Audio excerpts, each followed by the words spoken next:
E aí pessoal, tudo bem?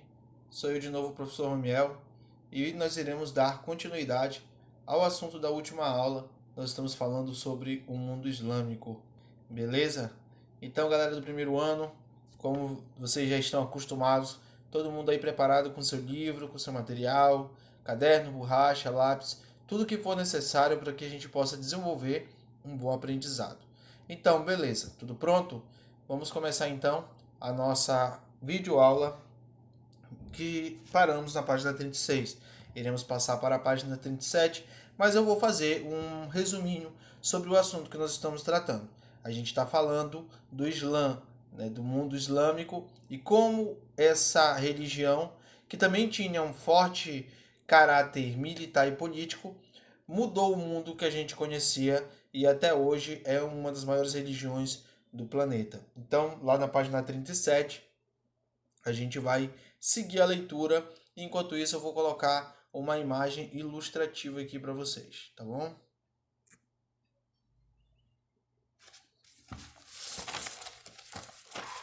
Vamos lá.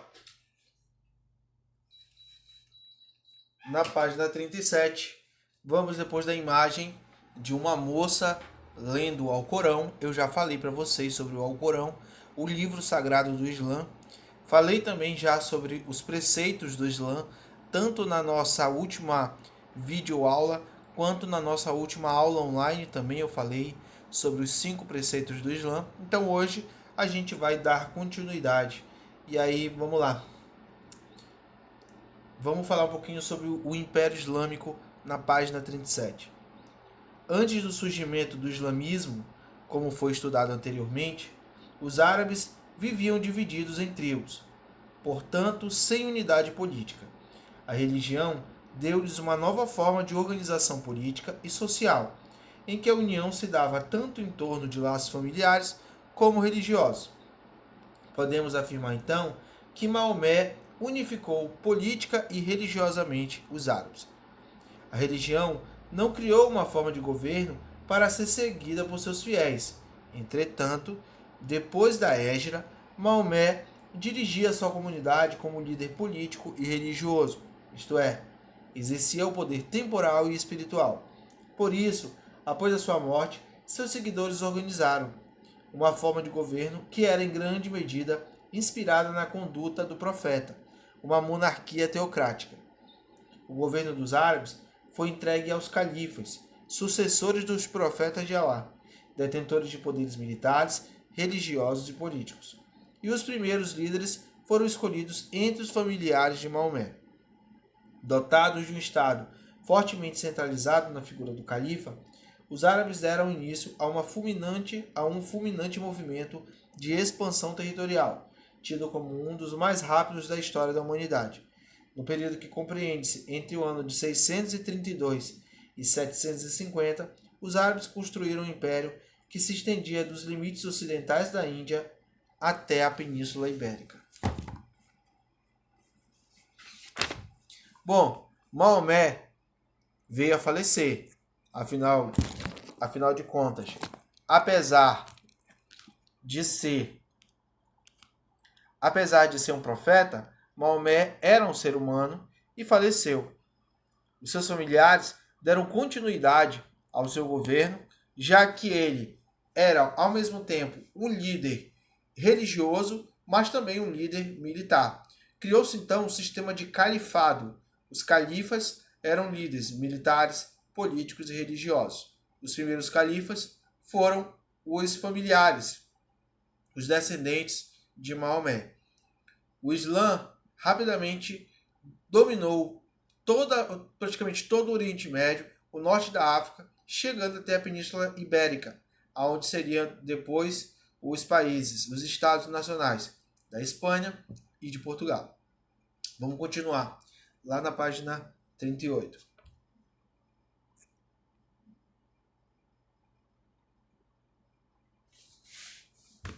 Alguns fatores podem explicar essa expansão no plano interno. Destaca-se o crescimento da população árabe, que pressionava o Estado para a conquista de novas terras, o estímulo ao saque como possibilidade de enriquecimento, os interesses das elites árabes ligados à atividade comercial e o preceito religioso da jihad no plano externo. A fragilidade apresentada pelos reinos bárbaros da Europa e os conflitos travados entre bizantinos e persas causaram o enfraquecimento de algumas regiões, que por isso foram incorporadas ao Império Islâmico. Quero explicar um pouquinho sobre o conceito de jihad. A jihad, na tradução para o português, significa guerra santa. Nessa imagem, você vê um grupo islâmico radical portando armas de grande calibre. Bom, a jihad, pessoal, é um conceito que é adotado, vamos dizer assim, pelos extremistas árabes, pelos extremistas muçulmanos, que consideram todos aqueles que não creem em Alá, ou mesmo todos aqueles que, vamos dizer assim, que tenham uma cultura diferente da do povo islâmico, seja considerado um inimigo. E como inimigo ele deve ser derrotado. Ali na página 38 ainda, tem um box do lado direito que diz assim: definição, jihad. De acordo com o Corão, o livro sagrado do Islã, significa esforçar-se no caminho de Deus. Isto é, esforço para conquistar novos fiéis. É importante compreender que esse desígnio religioso atendia os interesses da classe mercantil, que usou este preceito para instigar a população a lutar contra outros povos. A jihad se estende até hoje. Vários capítulos, vamos dizer assim, dessa história são lembrados, como o atentado ao metrô de Berlim, de Madrid, na Espanha, em 2011, e, é claro, o caso mais famoso, que é o atentado às Torres Gêmeas, no 11 de setembro de 2001, nos Estados Unidos. Na nossa próxima aula online mesmo, eu vou falar um pouquinho mais sobre a jihad e falar sobre o atentado do 11 de setembro. Vamos lá, continuando a leitura. A expansão e a consequente formação de um império resultaram na constituição de uma civilização islâmica, uma vez que integrou valores ou elementos culturais de diversos povos, como persas, turcos e sírios, além dos próprios árabes e diferentes grupos norte-africanos. Essa fusão de culturas foi condicionada pela religião islâmica, que, por sua simplicidade, se propagou rapidamente entre os povos, submetendo-os à autoridade dos califas. Tá, vamos passar um pouquinho e falar sobre a economia árabe. Ainda na página 38. No plano econômico, os árabes desenvolveram intensamente a atividade comercial.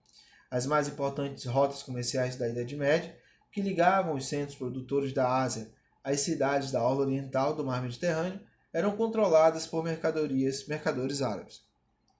Cidades como Bagdá, Meca, Damasco e Alexandria, por exemplo, estavam quase permanentemente ligadas a diversas regiões da China, da Índia, da África e da Rússia, por vias comerciais, terrestres ou marítimas. Especiarias em geral, tecidos de seda e linho, tapetes, perfumes, joias, porcelanas, armas e outros objetos de metalurgia eram alguns dos produtos negociados pelos árabes, que empregavam instrumentos jurídicos e financeiros como cheques, letras de câmbio, recibos e etc. A agricultura foi enormemente difundida pelos árabes, que trouxeram do Oriente para o Ocidente uma série de inovações, algumas técnicas agrícolas, como obras de irrigação e de terraplenagem, e outras ligadas a hábitos alimentares, como a introdução e a difusão da cana-de-açúcar, limão, laranja, café, algodão e alcachofra, entre outros. A gente percebe que o povo árabe ele teve uma influência muito grande, né, em todo o mundo ocidental, principalmente devido à sua cultura ser muito marcante. Por exemplo, a gente vai falar na outra página né, sobre a matemática, a influência da matemática árabe, do alfabeto árabe sobre o mundo ocidental, os alimentos, vamos dizer assim, na Península Ibérica principalmente, a cultura árabe marcou a forma das cidades, a arquitetura dessas cidades, de cidades do sul da Espanha, como a cidade de Granada, entre outras, até hoje carregam marcas profundas da cultura islâmica, da cultura árabe, devido à expansão islâmica que chegou até mesmo a essa parte da Europa, a Península Ibérica, onde hoje é Portugal e Espanha. Na página 39, você vai ver um quadro muito interessante que fala sobre a cultura árabe e a sua influência no mundo ocidental. Eu vou ler para vocês e vocês acompanham aí, tá?